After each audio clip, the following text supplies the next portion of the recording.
গোটা উত্তর ভারতেই এই মুহূর্তে ব্যাপক ঠান্ডা। বিভিন্ন শহরেই জারি হয়েছে সতর্কবার্তা। মোহালিও তার ব্যতিক্রম নয়। রাতে তাপমাত্রা 4-5 ডিগ্রিতে নেমে যাচ্ছে। তবে ঠান্ডা সমস্যা নয়, আসল সমস্যা কুয়াশা। ইদানিং সন্ধ্যের পর থেকে ব্যাপক কুয়াশা পড়ছে সেই শহরে। বৃহস্পতিবার সন্ধ্যে 7টা থেকে ম্যাচ।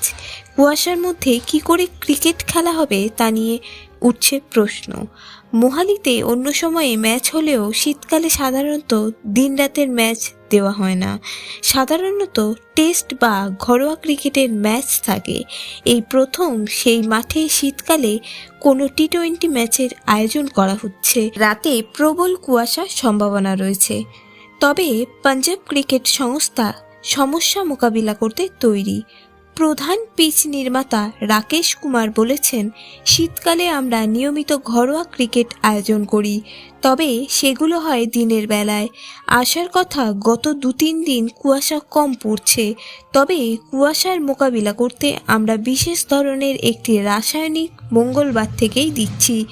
অতীতেও এটি ব্যবহার করা হয়েছে। আফগানিস্তানের ক্রিকেটারেরা এর থেকেও ঠান্ডায় ক্রিকেট খেলে অভ্যস্ত। ভারতের ক্রিকেটারদেরও অভ্যাস রয়েছে, তবে খোলা মাঠে ওই ঠান্ডায় দর্শকদের খেলা দেখতে সমস্যা হতে পারে।